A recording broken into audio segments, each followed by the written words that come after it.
Hello students, आपण शिकत आहोत chapter respiration and circulation. Okay.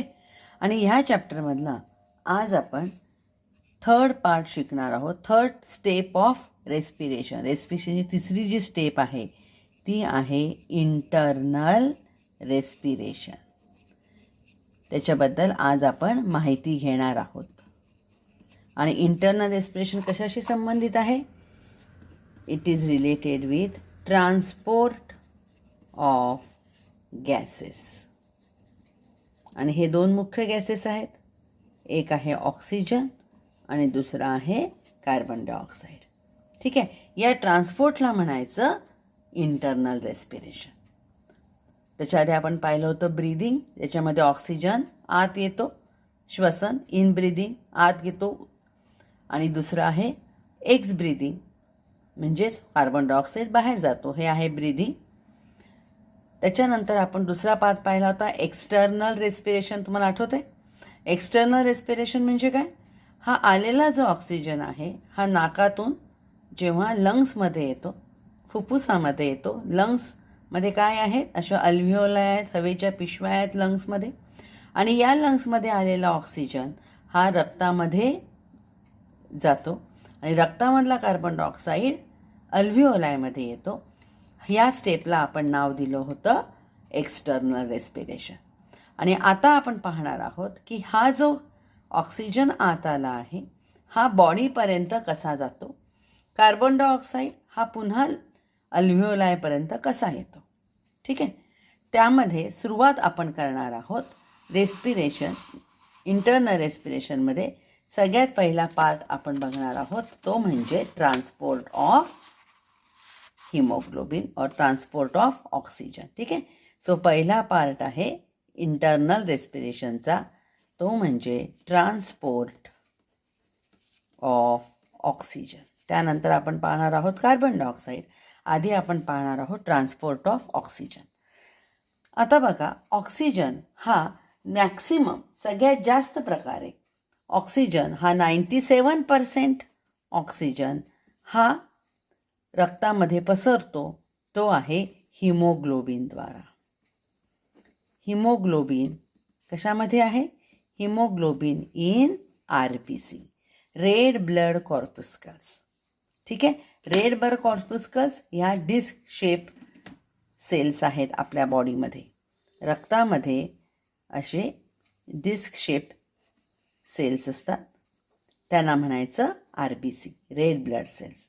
आणि या रेड ब्लड सेल्समध्ये खूप मोठ्या प्रमाणावर आहे हिमोग्लोबिन. हिमोग्लोबिन भरलेलं आहे RBCमध्ये. आणि या हिमोग्लोबिनच्या सहाय्याने बराचसा म्हणजे बहुतांशपणे ऑक्सिजन हा या हिमोग्लोबिनद्वारे ट्रान्सपोर्ट होत असतो. आणि उरलेला जो 3% ऑक्सिजन आहे, दिस 3% of oxygen it is transport by dissolved state by plasma. 3% फक्त प्लाझ्माने डिझॉल्व्ह होतो आणि 97% हा कशाने होतोय? RBCने. काय आहे हिमोग्लोबिन समजून घ्या.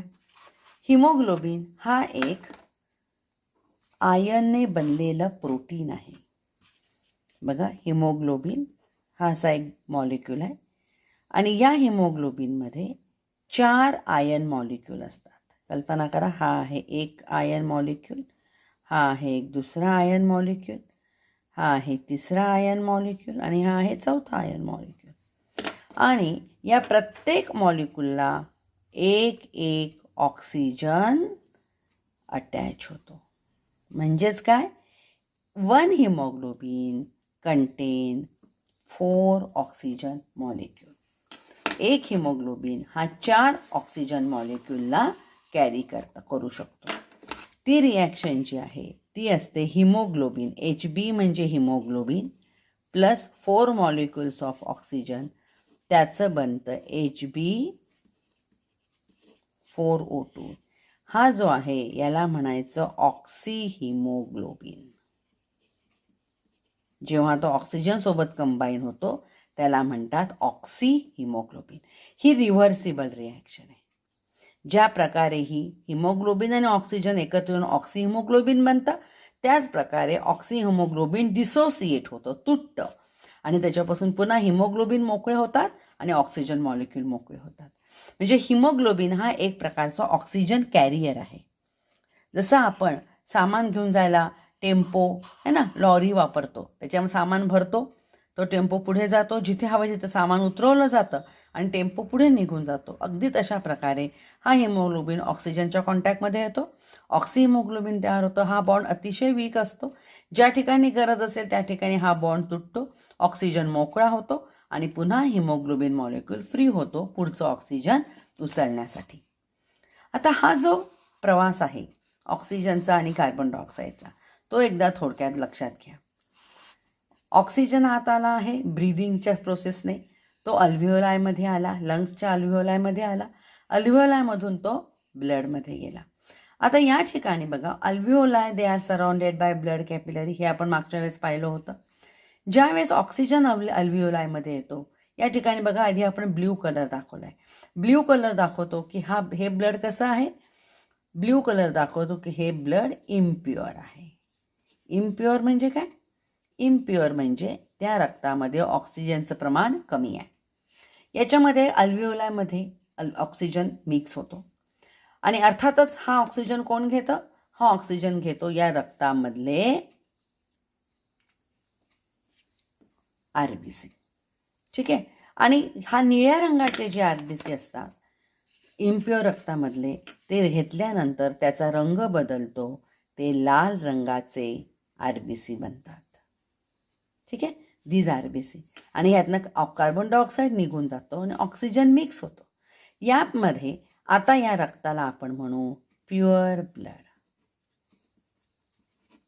This is called as Venus blood, कारण की हे व्हेना कावामधून आलेलं आहे. आणि आता या रक्ताला म्हणायचं आर्टिरियल ब्लड. आता this blood, venous blood has come from the heart, pulmonary artery कडून ते ब्लड आलेलं आहे. It come to the lungs, लंग्समध्ये त्याच्यामध्ये ऑक्सिजन ॲड झाला, कार्बन डायऑक्साईड निघाला, म्हणजेच impure blood converted into pure blood. आता हे प्युअर जे ब्लड आहे, this pure blood it will go to heart. हार्टमध्ये ते जातं आणि हार्टमधून बाय एओर्टिक आर्च किंवा एओर्टाने ते जातं बॉडीकडे. बघा, ह्या आहेत आपल्या बॉडीच्या सेल्स. मग त्या आपल्या ग्लँड्स असतील, मसल्स असतील, कोणत्याही प्रकारचे बॉडीचे ऑर्गन जे काम करतायत, जे त्यामध्ये त्यांना काम करण्यासाठी ATP तयार करण्याकरता ऑक्सिजनची गरज आहे. हा ऑक्सिजन जो अल्व्हिओलायमधून रक्तात आला आहे तो हार्टच्या थ्रू जातो सेलपर्यंत. बॉडीमध्ये गेलं tissue level, so this is tissue level, oxygen release in to the cells and carbon dioxide from the cell enter in the blood. बघा, हिच्या अगदी ऑपोजिट रिॲक्शन होते. अल्व्हिओलायमध्ये ऑक्सिजन आत जातो, कार्बन डायऑक्साईड रक्तातून बाहेर येतो. या ठिकाणी बघा, ऑक्सिजन हा आत चालला आहे सेलच्या, ब्लडमधून ऑक्सिजन बाहेर चालला आहे आणि ब्लडमध्ये कार्बन डायऑक्साईड येत आहे. आता हे रक्त झालं इम्प्युअर ब्लड. म्हणजे ब्लड इम्प्युअर कुठे झालं, टिश्यू लेवलमध्ये झालं. ब्लड प्युअर कुठे झालं, अल्व्हिओलायमध्ये झालं. आणि now this pure blood will go to heart, from heart it goes to lung for purification. आणि या ठिकाणी कुठेही रक्त ब्लड व्हेसलमधून बाहेर येत नाही आहे, रक्त बाहेर जात नाही आहे, गॅसेस आत आणि बाहेर जात आहेत. ओके, म्हणून आपण ह्याला क्लोज सर्क्युलेटरी सिस्टीम असं म्हणत असतो. Now this blood oxygen enter in the cell for working. Carbon dioxide तयार झालेला पुन्हा ब्लडमध्ये जातो आणि this goes to the heart, from heart it goes to lung, अल्व्हिओलायकडे जाईल. आणि हे चक्र आपल्या शरीरात कंटिन्युअस फिरत असतं. सतत रक्त शुद्ध होत असतं लंग्समध्ये, लंग्सकडून ते हार्टकडे जातं, हार्टकडून आपल्या पूर्ण शरीरावरती रक्त पसरतं, रक्तातला ऑक्सिजन आपल्या सेलमध्ये घेतला जातो, कार्बन डायऑक्साईड टाकलं जातं, इम्प्युअर ब्लड पुन्हा हार्टकडे जातं, हार्टकडून ते पुन्हा लंगकडे जातं, प्युरिफाय होऊन पुढे जातं. This process go on continuously in the body. आणि यामध्ये ऑक्सिजन कोण कॅरी करतंय? ऑक्सिजन हा कॅरी होतो आहे हिमोग्लोबिनने. रक्तामधले जे हिमोग्लोबिन RBC आहेत त्याच्यामध्ये हा ब्लड ऑक्सिजन हे ट्रान्सपोर्ट होत असतं. यामध्ये आपल्याला एक लक्षात घ्यायचं आहे की हा जो ब्लड आहे, ऑक्सिजन जेव्हा एंटर होतं हिमोग्लोबिनमध्ये तेव्हा it is called as saturation of haemoglobin with oxygen. Okay, त्याला म्हणायचं हिमोग्लोबिन ऑक्सिजन सॅच्युरेशन. आणि हे सॅच्युरेशन कसं होतं ते आपल्याला एका ग्राफने शिकायचं आहे.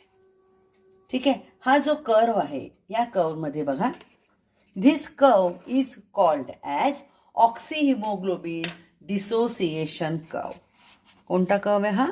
ऑक्सिहिमोग्लोबिन डिसोसिएशन कर्व. ऑक्सिहिमोग्लोबिन तयार होतं जेव्हा oxygen enter in the RBC.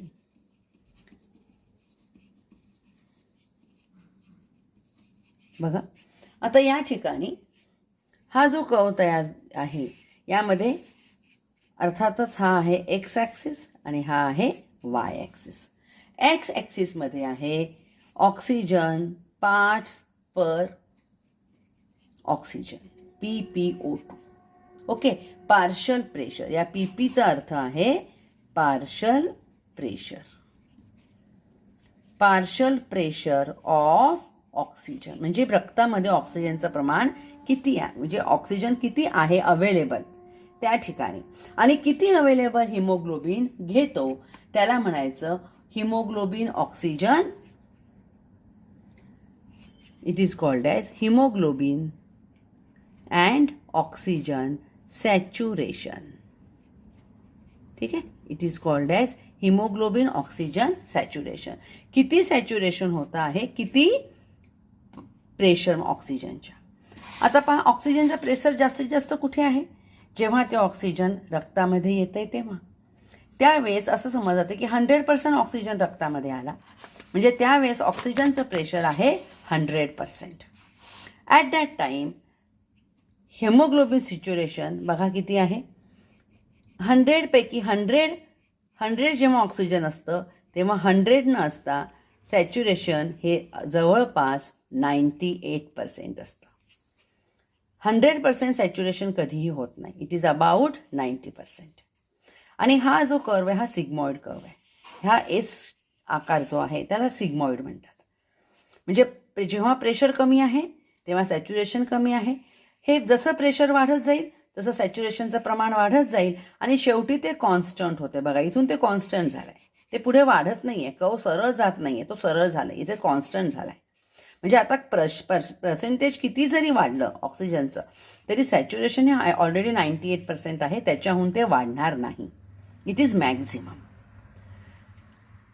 जर या ठिकाणी ही जी ब्लॅक लाईन आहे धिस इज नॉर्मल कंडिशन. जेव्हा नॉर्मली प्रोसेस सुरू आहे तेव्हा अशा प्रकारे कंडिशन आहे. 100%ला 100%, 98% हिमोग्लोबिनचं सॅच्युरेशन आहे. आता यासोबत तुम्हाला दोन अजून लाईन दिसत आहेत.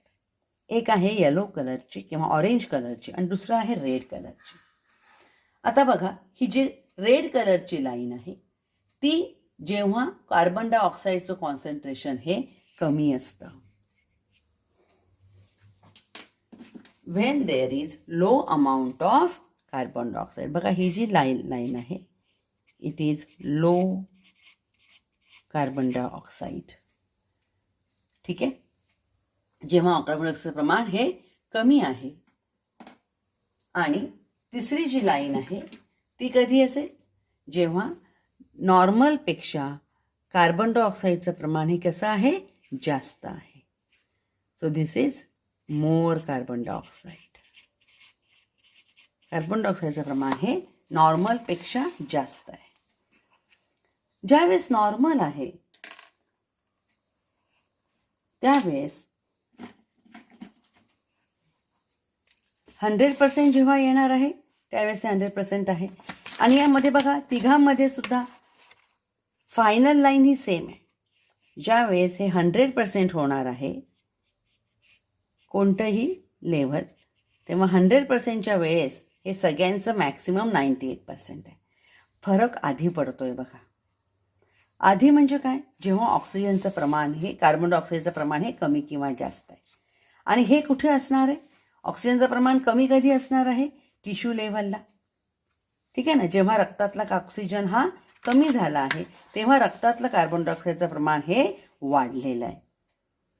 किंवा नेहमीपेक्षा जेव्हा प्रमाण हे कमी आहे त्यावेळेस आपल्याला दुसरा इफेक्ट दिसतो, त्याला म्हणतात Bohr effect. What is Bohr effect? Bohr effect आपल्याला दाखवतो की at the time when carbon डायऑक्साईडचं पर्सेंटेज इज लो, कार्बन डायऑक्साईडचं प्रमाण जेव्हा कमी असेल त्यावेळेस बघा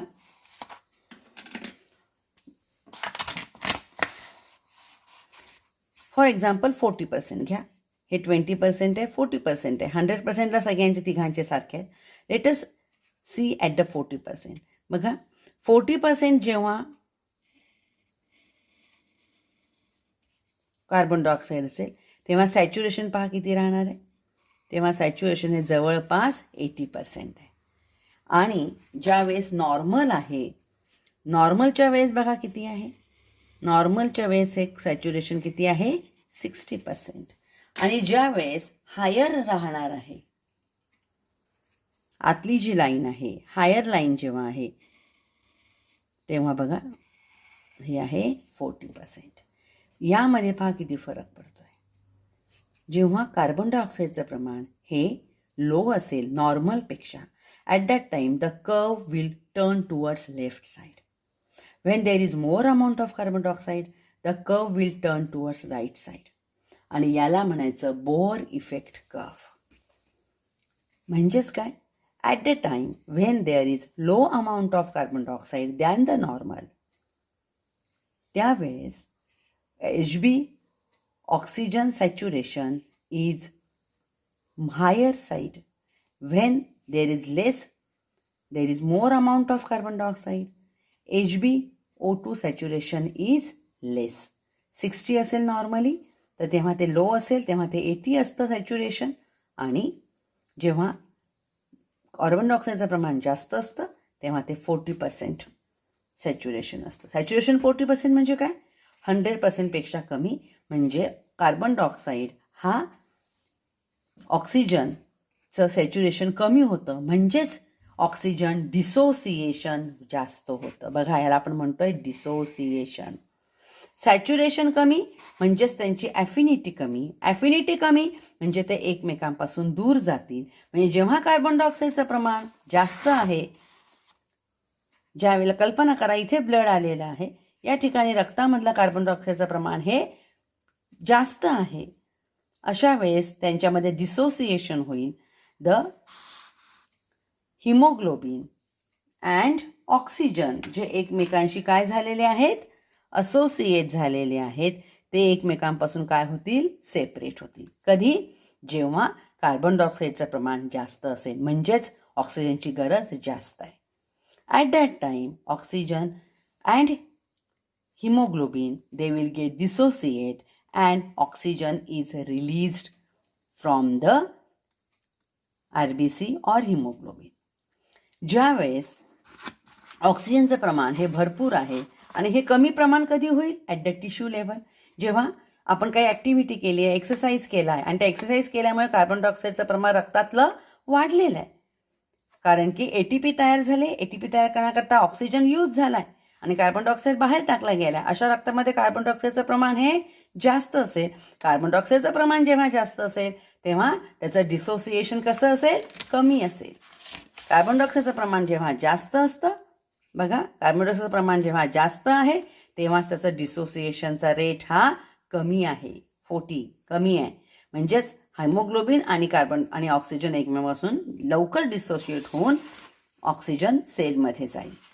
आणि ऑक्सिजनचं प्रमाण जास्तीत जास्त कुठे असेल, अल्व्हिओलामध्ये. जेव्हा अल्व्हिओलामधून ऑक्सिजन आत आला आहे त्यावेळेस ऑक्सिजनचं प्रमाण जास्त आहे, कार्बन डायऑक्साईडनं बाहेर निघून गेला आहे, कार्बन डायऑक्साईडचं प्रमाण कमी आहे. कार्बन डायऑक्साईडचं प्रमाण जेव्हा कमी असतं, जसं आपण इथे पाहिलं लो कार्बन डायऑक्साईड, लाल लाईन बघा, कार्बन डायऑक्साईडचं प्रमाण कमी आहे तेव्हा हे सॅच्युरेशनचं अमाऊंट वाढलेली आहे आणि ह्यांचं सॅच्युरेशन हे कसं आहे, जास्त होतं.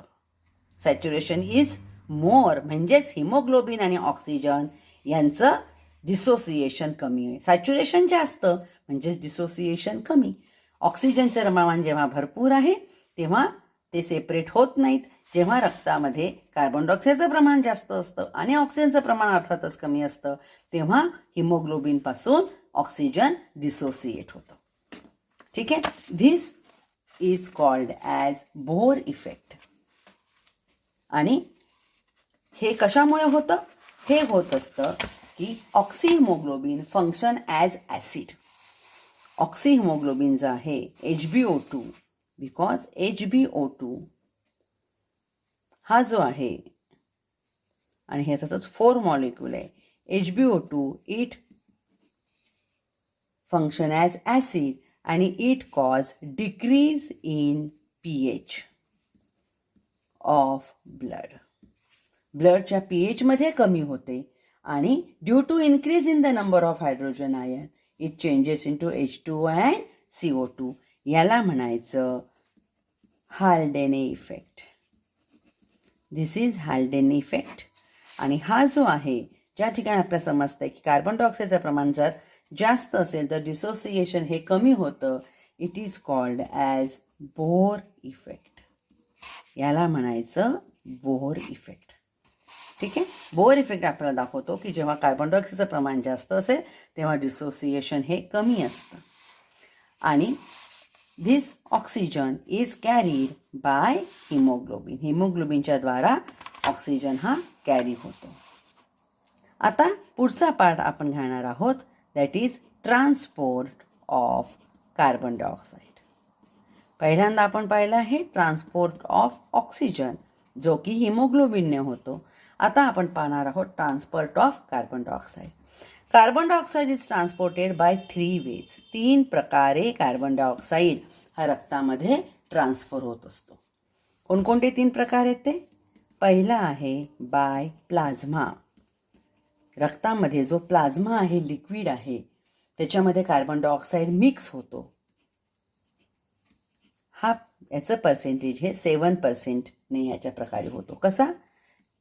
प्लाझ्मामधल्या पाण्यामध्ये कार्बन डायऑक्साईड मिक्स होतो आणि त्याचं रूपांतर होतं कार्बॉनिक ॲसिड.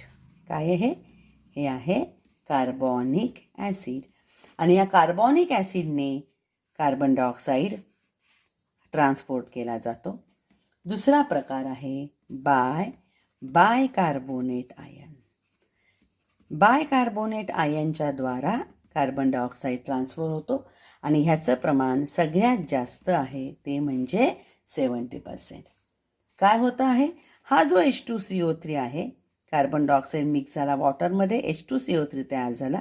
कार्बॉनिक acid get dissociated. ह्याचं डिसोसिएशन होतं. H+ आयन आणि HCO3- आयन. हा आहे बायकार्बोनेट आयन. आणि अर्थातच हा आहे प्रोटॉन म्हणजेच hydrogen ion.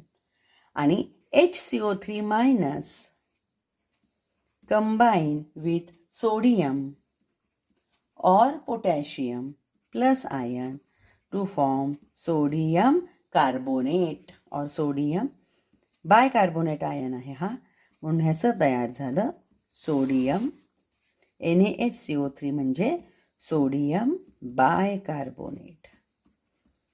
And sodium bicarbonate get travel in the blood to transport carbon dioxide.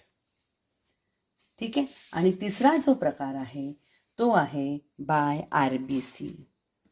Third way of transport of carbon dioxide is by RBC, red blood cell. This is carried in 23%. So carbon dioxide combine with haemoglobin. बघा इथे जसा oxygen combine with haemoglobin तसंच 23% हा haemoglobin combine with carbon dioxide to form carboxy haemoglobin. Okay. Amino that is called as carbon haemoglobin compound called as carbamino haemoglobin. आणि याचा formula काय येतो HbCO2.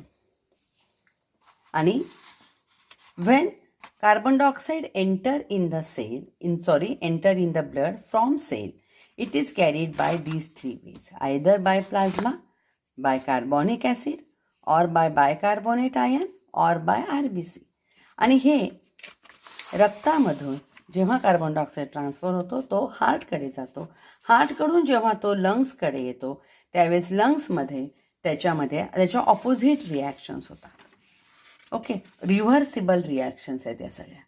याच्यामध्ये बायकार्बोनेट, जसं की या ठिकाणी बायकार्बोनेट आयन तयार झाले असतील तर बायकार्बोनेट आयनचे पुन्हा कार्बोनेट आयन तयार होतात. कार्बोनेट आयन पुन्हा एकत्र होतो हायड्रोजनशी, H2CO3 तयार होतो. H2CO3 पासून पुन्हा H2 आणि CO2 वेगळे होतात. आणि हा जो CO2 आहे हा CO2 ब्लडमधून पुन्हा अल्व्हेओलायमध्ये जातो आणि अर्थातच अल्व्हेओलायमधून तो ब्रीदिंगने, एक्सहेलेशनने, आउट ब्रीदिंगने तो बाहेर पडतो.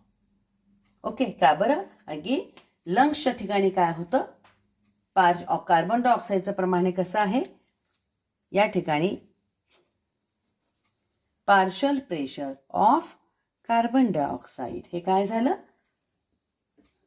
इट बिकम्स लो, कारण की ऑक्सिजनचं प्रमाण जास्त आहे आणि ॲट द लो, आणि म्हणूनच द आयन जे आहे आणि बायकार्बोनेट आयन आहेत ते पुन्हा कार्बोनिक ॲसिड तयार करतात आणि त्याच्यापासून पुन्हा कार्बन डायऑक्साईड फ्री होतो. तीच गोष्ट RBCच्या बाबतीत सुद्धा. इथे सेल्स आल्यानंतर in the lungs Wien the carbon dioxide partial pressure is low, म्हणजे इथे प्रत्येक ठिकाणी carbon dioxide partial pressure low होण्यामुळे रिव्हर्सिबल रिॲक्शन होऊन कार्बन डायऑक्साईड फ्री होतो. In this way oxygen is carried mainly by RBC आणि carbon dioxide हा तयार कुठे झाला आहे, तयार झाला आहे तो सेलमधून बाहेर आल्यावर आणि इथून तो या ठिकाणी बाहेर टाकला जातो. हा एवढा जो प्रवास आहे कार्बन डायऑक्साईडचा हा 3 प्रकारे होतो, by plasma, by carbonate ion और बाय RBC. आणि हिमोग्लोबिनने ऑक्सिजन ट्रान्सफर होतो. This is the internal respiration. याला आपण म्हणतो internal respiration, where oxygen and carbon dioxide are transported in the body.